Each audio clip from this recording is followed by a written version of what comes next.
Assalamualaikum warahmatullahi wabarakatuh. Waalaikumsalam warahmatullahi wabarakatuh. Selamat pagi semuanya. Pada pagi ini kita bertemu kembali di dalam acara Talk to Me, I'm with you. Alhamdulillah hari ini kita berkumpul di Zoom meeting ini untuk mewawancarai salah satu calon pegawai teladan BKKBN tahun 2021, yaitu Mas Hussein Mahdum SAP. Adapun tema diskusi kita pada pagi ini adalah mengenal lebih dekat, lebih dalam peran auditor dalam memberikan pelayanan ZIWBK. Baik, sebelum memulai diskusi pada pagi hari ini, saya akan memperkenalkan dahulu profil dari narasumber kita.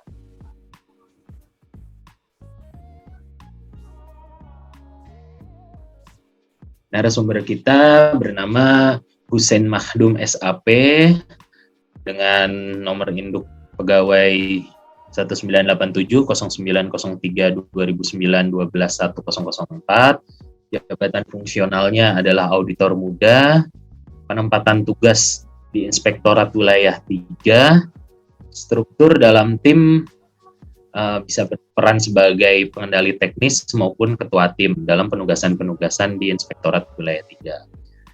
Contoh beberapa penugasan di tahun 2021 diantaranya Ketua Tim Audit Operasional Gorontalo, Pengendali Teknis Audit Operasional Bengkulu, Ketua Tim RB Penata Laksanaan BKKBN Pusat, dan juga Sekretaris PMPRB BKKBN. Lalu prestasi di 2021-nya merupakan calon pegawai teladan sesuai pengumuman BKKBN nomor 1599-KP08-B2-2021. Selain prestasi sebagai calon pegawai teladan BKKBN tahun 2021, Mas Hussein ini bisa dibilang merupakan role model bagi kami, calon-calon pegawai negeri sipil di lingkungan BKKBN, khususnya di Inspektorat Utama. Sebelum memulai diskusi ini, saya akan memperkenalkan juga tim pewawancara kami, Mas. Saya sendiri adalah Muhammad Ihsan sebagai moderator, dibantu oleh rekan saya Mbak Nela sebagai pewawancara. Lalu ada juga Mbak Vina sebagai penulis skrip. Baik, untuk mempersingkat waktu, kita mulai saja diskusi kali ini. Waktu dan tempat dipersilahkan kepada Mbak Nela. Ya baik Mas Ihsan, terima kasih banyak atas waktunya. Assalamualaikum warahmatullahi wabarakatuh. Selamat pagi Mas Hussein. Selamat pagi Mbak Nela. Ya, salam kenal terlebih dahulu ya karena belum pernah bertemu sebelumnya. Salam kenal. Ya terima kasih sudah hadir di dalam acara kita. Talk to Me, I'm with you, aku padamu judulnya, dengan tema mengenal lebih dalam peran auditor dalam pelayanan ZIWBK. Nah, baik Mas Hussein, sebelumnya kita pengen mengenal dulu nih sosok dari Mas Hussein, karena kita kan ini semua berjauhan ya, nggak dalam satu tempat. Nah, bisa nggak dijelaskan kegiatan sehari-hari Mas Hussein sebagai auditor muda selama bekerja? Assalamualaikum warahmatullahi wabarakatuh. Salam kenal, salam sehat selalu dari saya yang menjalankan tugas fungsi auditor, yaitu melakukan perencanaan pengawasan sampai dengan pelaporan. Pengawasan sendiri itu ada beberapa jenis, ada yang sifatnya quality assurance dan ada yang sifatnya consulting. Quality assurance ini lebih ke hasilnya adalah memberikan penjaminan. Ibaratnya kegiatan quality assurance ini digunakan oleh stakeholder, oleh mitra kerja sebagai bentuk penjaminan yang sudah diberikan oleh inspektorat. Kayak kita misal sedang berobat ke dokter, Nah, auditor ini yang jadi dokternya. Dokternya ini memberikan resep, auditor itu memberikan rekomendasi supaya si pasien atau si unit kerja ini bisa sembuh dari penyakitnya. Oke. Ya, Jadi semacam konsultasi gitu ya. Konsultasi. Baik, kita lihat lagi. Nah, tadi cukup menarik ya tentang keseharian Mas Husin. Nah, tapi jadi pertanyaan bagi kita nih, apa kriteria Mas ini bisa masuk ke dalam calon role model ini ya? Terkait dengan pegawai teladan tadi ya, yang disampaikan Mas Iwan. Ya, kalau pegawai teladan sudah ada aturannya, sudah ada ketentuannya dari Biro SDM.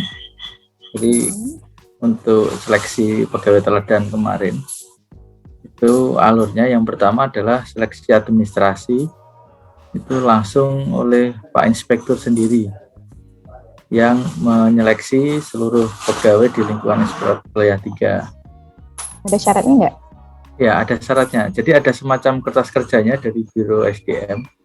Ada sekitar empat aspek yang dilihat, mulai dari kedisiplinan kehadiran, pengisian CVK, terus juga SKP, capaian kinerja dalam SKP, kemudian sampai ke masalah integritas, pelaporan gratifikasi. Jadi ini dinilai, ada scoringnya, nanti memenuhi nilai, misal anggap aja ya, saya juga kurang tahu pasti, misal memenuhi scoring minimal 75, maka ini bisa diusulkan sebagai pegawai teladan. Waktu itu dari sekitar 10 auditor di Inspektorat Wilayah 3 atau 7 ya Mas Isan ya, 7 auditor itu 5 auditor dianggap memenuhi batas ambang minimal tadi, dan itu diusulkan ke Biro SDM. Tahapan selanjutnya setelah diusulkan dari pimpinan unit kerja, terus diadakan polling yang diikuti oleh seluruh anggota atau seluruh pegawai di lingkungan unit kerja itu. Nah, ini yang nggak tahu kalau bisa saya menang polling ini ya, saya di luar kendali saya ya. Positif gitu ya. Padahal yang dipilih saya kemarin sempat melakukan quick count, kayaknya nggak menang lah, aman ini. Ternyata malah quick count-nya menipu. Berarti ada karisma tersendiri gitu ya. Jadi cocok banget nih kita jadikan role model Aku Padamu gitu Mas ya. Sebenarnya sih bukan karisma ya, sepeda motor saya Revo soalnya. Oke. Nah, kita lanjut lagi dengan pertanyaannya Mas. Dalam segi pelayanan ini dari auditor sendiri, itu lebih ke pelayanan seperti apa? Ya, jadi kami di Inspektorat Utama, Pak Inspektur Utama sudah menetapkan ada 3 jenis layanan publik yang diberikan oleh Inspektorat Utama kepada stakeholder maupun ke masyarakat. Yang pertama layanan consulting, yang kedua quality assurance, dan yang ketiga layanan pengawasan lainnya. Consulting ini apa, quality assurance ini apa, pengawasan lainnya ini apa, ini ada di bawah. Ini untuk consulting, kita bisa melayani konsultasi terkait akuntabilitas kinerja program pembangunan keluarga atau bisa disingkat Bangga Kencana, konsultasi atau telaah akuntabilitas pengelolaan keuangan negara, konsultasi telaah manajemen aparatur sipil negara terkait kepegawaian, ini konsultasi terkait penyelenggaraan mulai dari SPIP, RP, JDWP, KWBPN sampai dengan sakit. Terus juga konsultasi terkait hasil pemeriksaan intern dan ekstern, konsultasi tindak lanjut hasil review dan evaluasi APIP, dan juga penyediaan narasumber. Misal kalau tadi kami ibaratkan, kami itu dokter, kalau pasiennya itu dia tidak mau terbuka apa yang dirasakan, sakitnya di mana, bisa jadi nanti dokternya juga salah diagnosis ini. Bahkan apabila pasiennya malah denial, menolak analisis dokternya, diagnosis dokternya kayaknya sebelah sini yang sakit, malah pasiennya enggak kok dok, ini baik-baik aja loh, malah nanti kemana diagnosisnya malah enggak tepat sama sekali. Ini contoh Itu yang itu pernah ketemu nggak Mas problema seperti itu? Pernah dihadapi nggak? Misalnya begitu dilakukan konsultasi ternyata mereka nggak jujur gitu, atau yang pernah nggak kedapatan pengalaman yang ya sering karena mereka menganggap bahwa ketika sudah ditemukan auditor itu sebuah pelanggaran yang bagi mereka menganggap itu sebagai sebuah kesalahan dan paranoid, padahal kami ini tidak hanya sekedar menemukan kelemahan tapi juga dituntut untuk memberikan rekomendasi perbaikan. Jadi tidak hanya sekedar, ya bahasanya kalau dulu itu watchdog ya, hanya menggonggong ketika ada pencuri, tapi juga kami menggonggong dan memberikan solusi perbaikan. Terus artinya, ini juga selain konsultasi juga akan diberikan solusi sebenarnya ya. Iya. Mungkin ada nggak dari ini Mas, dari dari sektornya itu mungkin agak was-was gitu, ada diberi sanksi nggak kalau misalnya mendapatkan sesuatu yang tidak beres gitu? Kalau kami porsinya masih dalam penugasan consulting, tidak ada sanksi karena kita early warning system. Tapi ketika kita pelayanannya adalah quality assurance ini sudah penjaminan kualitas tadi, ada audit review. Nah ini sifatnya rekomendasinya ketika ada kelemahan itu kami mendeteksi penyebab kelemahannya apa dan akibat dari kelemahan itu apa. Jadi rekomendasi kami itu diharapkan bisa tidak mengulangi penyebab dan menghilangkan akibat, menyelesaikan akibat. Baik, Mas Husein, terima kasih penjelasannya tentang segi pelayanan ya. Nah, pertanyaannya, untuk semua pelayanan ini itu ditujukan kepada siapa aja ini, Mas? Apakah khusus internal saja atau memang bisa bertemu dengan masyarakat langsung atau memang hanya satkernya saja? Ya, kalau mulai dari consulting sama quality assurance ini untuk seluruh unit kerja satker maupun pegawai di lingkungan BKKBN. Masuk misal Mbak Nela ingin konsultasi, ingin terutama yang konsultasi ini bisa personal atau bisa unit kerjanya. Jadi kalau personal sebenarnya kami menyediakan ada klinik pengawasan, ada nomor WA-nya 0821 1081 1081. Untuk berarti yang harus melalui ini ya, surat gitu, atau memang bisa langsung via WA, atau bisa seperti saya kenal sama Mas Husein langsung, Mas Husein tolong dong ini boleh nggak sih itu diizinkan nggak seperti itu Mas? Ya sebenarnya ya tetap kami layani ya, misalnya yang capri ya tetap kami layani, dan ini sebuah tantangan. Idealnya kan seluruh pemberian layanan ini melalui saluran yang kami sediakan. Jadi kami menetapkan namanya standar pelayanan. Nah, ada nggak Mas dalam segi pelayanan ini kan sudah ada peraturannya juga. Pernah nggak sih dibuka pelayanan khusus gitu, misalnya via meeting virtual seperti itu. Jadi setiap stakeholdernya diajak bareng-bareng membicarakan masalah mereka gitu, atau konsultasi langsung seperti itu dengan menghadirkan pakarnya, misalnya seperti Mas Husein ini ya, untuk menjawab satu persatu persoalan yang ada di unit kerja masing-masing. Ada nggak sih Mas seperti itu? Ya, untuk secara virtual belum, tapi untuk secara offline sudah ya, karena kami klinik pengawasan itu ada ruangannya di lantai 3 Halim 2 di ruangan tata usaha inspektorat utama. Di situ ada ruangan khusus untuk menerima konsultasi dari unit-unit kerja yang membutuhkan. Sudah ada mejanya, sudah ada ya segala bentuk sarana prasarana sudah kami sediakan. dan sebisa mungkin petugasnya itu memberikan jawaban tertulis di saat itu juga. Mungkin kedepannya sepertinya juga perlu dikembangkan seperti ini, mungkin ya, ada Zoom yang standby gitu ya. Kalau ada yang mau konsultasi bisa masuk bergabung ke Zoom ya, mungkin nanti kita bisa komunikasikan ke pimpinan.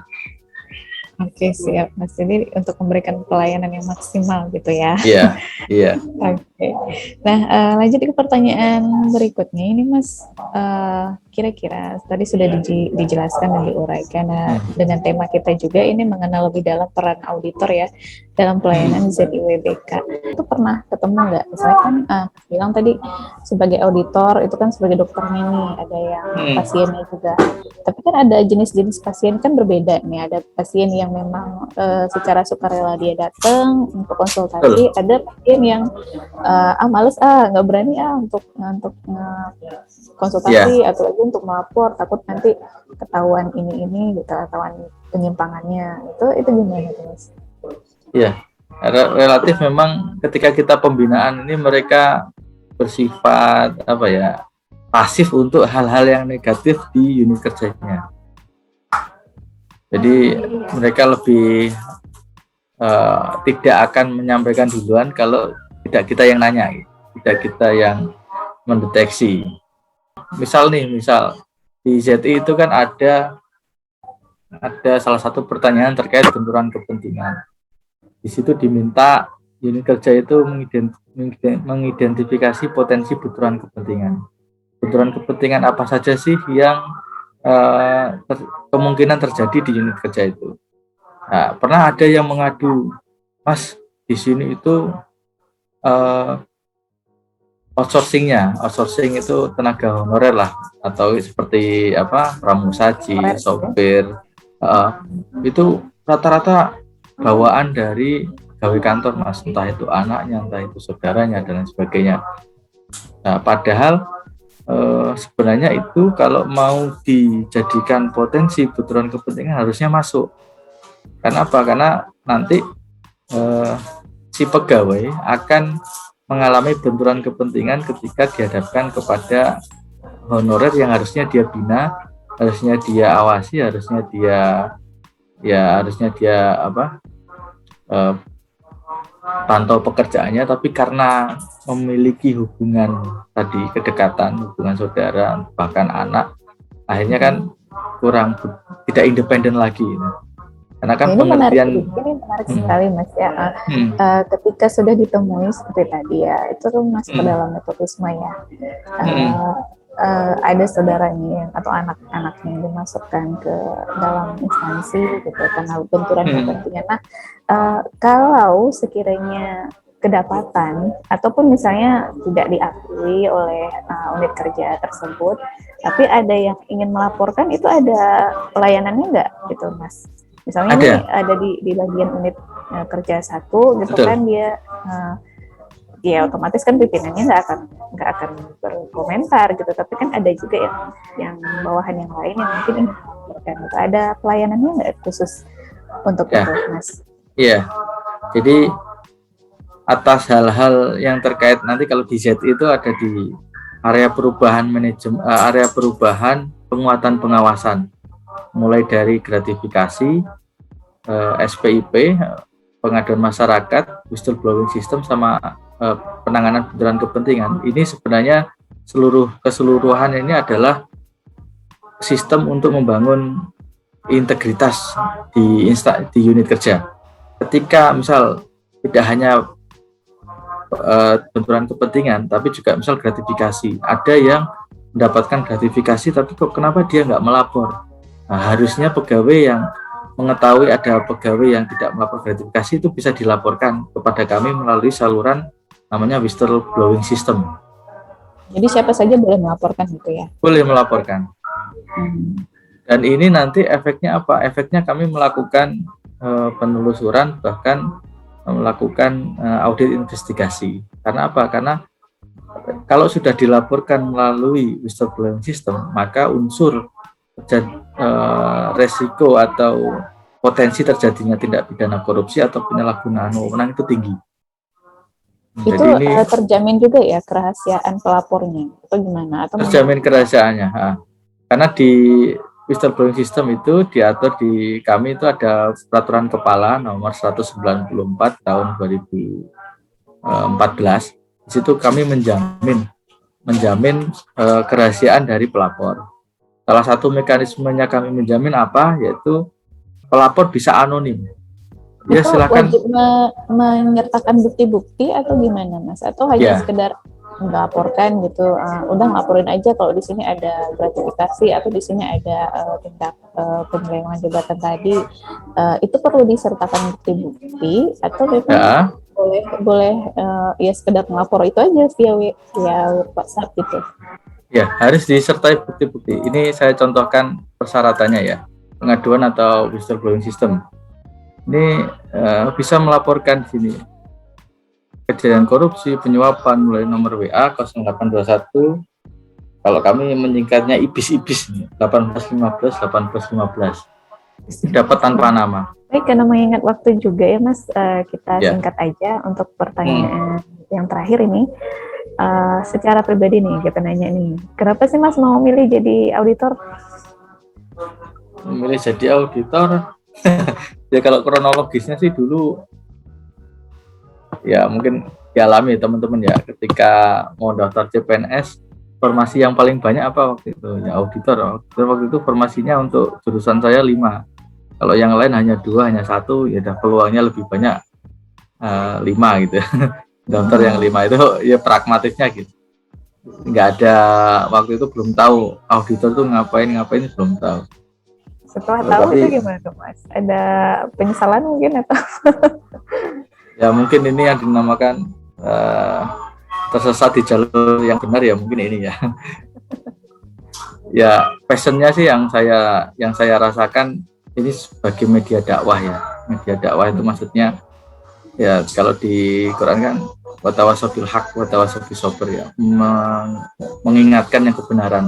Sebenarnya gini loh, dengan fungsi auditor tadi, dengan kewenangan auditor tadi, menurut saya bisa lebih banyak berperan ke arah sana. Kalau ada yang salah diingatkan, kalau ada yang itu ya suruh sabar, suruh dan sebagainya. Jadi media dakwahnya saya itu banget lah di sini, rasa berfungsi banget di situnya. Merasa dapat membantu orang lain ya. Baik, terima kasih banyak Mas. Sama-sama. Luar biasa sekali pembicaraan hari ini, dan terima kasih juga untuk teman-teman yang udah aktif. Saya akan kembalikan kepada moderator Mas Ihsan, silakan. Terima kasih Mbak Nela, Mas Husein. Sangat dan seru sekali ya diskusi tadi. Baik, sebelum ditutup diskusinya, kesimpulan yang dapat diambil dari diskusi kali ini adalah ada 3 jenis jasa dalam proses audit, yaitu jasa consulting, jasa quality assurance, dan jasa pengawasan lainnya. Di dalam jasa consulting, salah satunya terdiri dari konsultasi penyelenggaraan zona integritas wilayah bebas korupsi. Dalam menjalankan pelayanannya, narasumber berpedoman kepada standar pelayanan yang ditetapkan oleh Inspektorat Utama. Dalam proses konsultasi WBK dan WBBM, terlebih dahulu dibuat daftar risiko unit kerja berpredikat WBK WBBM untuk menilai risiko dalam konsultasinya. Contoh risiko dalam pembangunan ZIWBK tadi, salah satu contoh yang Mas Husein kemukakan, misalnya pemahaman auditor terkait teknis pembangunan ZIWBK WBBM masih kurang. Terus kesimpulannya tadi ditanya pesan dan pesan sebagai auditor, bagi Mas Husein sendiri, auditor juga menjadi media dakwah bagi Mas Husein sendiri dalam kehidupannya sehari-hari. Baik Mas, saya mewakili teman-teman semuanya ingin mengucapkan terima kasih kepada Mas Husein atas kesempatan dan waktu wawancaranya. Sampai ketemu kembali Mas Husein. Assalamualaikum warahmatullahi wabarakatuh. Waalaikumsalam warahmatullahi wabarakatuh. Terima kasih banyak ya teman-teman. Mohon maaf atas segala kekurangannya.